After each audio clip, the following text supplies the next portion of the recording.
नमस्कार, आप देख रहे हैं आर्यवर्त टाइम्स। झारखंड के गोंडा से बीजेपी सांसद निशिकांत दुबे ने संसद में हिंदुओं की घटती आबादी का मुद्दा उठाया है। उन्होंने बंगाल और बिहार के मुस्लिम बहुल जिलों में हिंदुओं के गांव खाली होने पर चिंता जाहिर की है। उन्होंने कहा है कि बिहार की किशनगंज, कटिहार, अररिया और बंगाल के मालदा और मुर्शिदाबाद सीट को मिलाकर केंद्र शासित प्रदेश बना दिया जाए, नहीं तो हिंदू गायब हो जाएंगे। बीजेपी सांसद ने एनआरसी लागू करने की भी मांग कर डाली है। उन्होंने ये दावा किया है कि झारखंड में आदिवासियों की आबादी तेज़ी से घट रही है क्योंकि बांग्लादेश से मुसलमान आकर वहां बस रहे हैं। उन्होंने ये भी कहा कि बंगाल के मालदा और मुर्शिदाबाद से अवैध घुसपैठिया आ रहे हैं और झारखंड की सत्तारूढ़ सरकार इस अवैध बस्ती को रोकने के लिए कोई भी कार्रवाई नहीं कर रही है।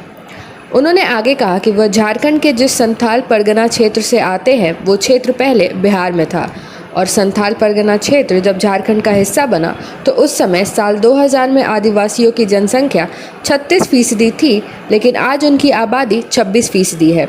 उन्होंने ये सवाल उठाया कि 10% आबादी कहाँ गई। हम आपको बता दें कि निशिकांत दुबे ने जिन 5 जिलों को अलग कर केंद्र शासित राज्य बनाने की मांग की है, इन सभी में मुस्लिम बहुल आबादी है। एक तरफ बिहार के किशनगंज, कटिहार, अररिया तो साथ ही बंगाल के मालदा और मुर्शिदाबाद सीट पर मुस्लिम वोट ही निर्णायक है। किशनगंज सीट की बात करें तो यहाँ बीजेपी सिर्फ एक बार साल 1999 में लोकसभा चुनाव में जीत दर्ज कर पाई थी। पार्टी को यह जीत मुस्लिम नेता शहनवाज हुसैन ने ही दिलाई थी। अब किशनगंज में जहां 68% मुस्लिम आबादी है तो वहीं अररिया में करीब 45% मुस्लिम है। साथ ही कटिहार में 41% मुस्लिम वोटर हैं, तो मुर्शिदाबाद और मालदा बंगाल की सबसे ज़्यादा मुस्लिम आबादी वाले ज़िले हैं। निशिकांत दुबे ने इस मांग के पीछे असली वजह घुसपैठ को बताया है। उन्होंने दावा किया है कि इन इलाकों में हिंदुओं के गांव खाली हो रहे हैं। हालांकि अपनी बात को वो मजबूती देने के लिए उन्होंने ये कहा है कि ये बात वो ऑन रिकॉर्ड कह रहे हैं और अगर उनकी बात गलत है तो वो इस्तीफ़ा देने को भी तैयार है। लेकिन क्या सच में सिर्फ वजह ये है या फिर इसके पीछे कोई सियासी नफ़ा नुकसान भी है? दरअसल इन 5 जिलों की 6 सीटों में से बीजेपी के पास सिर्फ 2 लोकसभा सीट है। वहीं इन 6 लोकसभा क्षेत्रों के अंतर्गत आने वाली 39 विधानसभा सीटों में से सिर्फ 10 सीटें ही बीजेपी के खाते में है। ऐसे में माना ये भी जा सकता है कि इस मांग के पीछे सियासी कारण भी हो सकते हैं।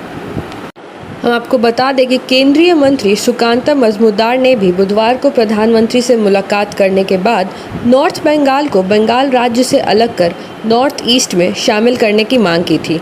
सुकांता का दावा था कि इससे नॉर्थ बंगाल में विकास होगा और केंद्र की योजनाओं का फ़ायदा भी मिलेगा।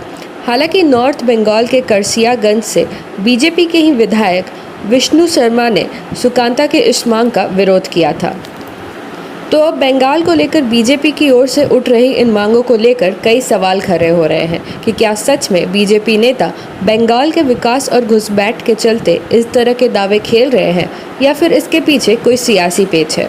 जहां एक तरफ बीजेपी पश्चिम बंगाल में बीते 10 सालों से लगातार मेहनत कर रही है, लेकिन दूसरी तरफ वो ममता बनर्जी को आज तक नहीं हरा पाई है, तो ऐसे में इन मांगों पर सवाल उठना तो लाजमी है। आशा करते हैं आप सभी को ये वीडियो पसंद आई होगी। अगर आप ये वीडियो YouTube पे देख रहे हैं तो हमारे चैनल आर्यवर्त टाइम्स को ज़रूर सब्सक्राइब करें और इस वीडियो को लाइक एवं शेयर ज़रूर करें।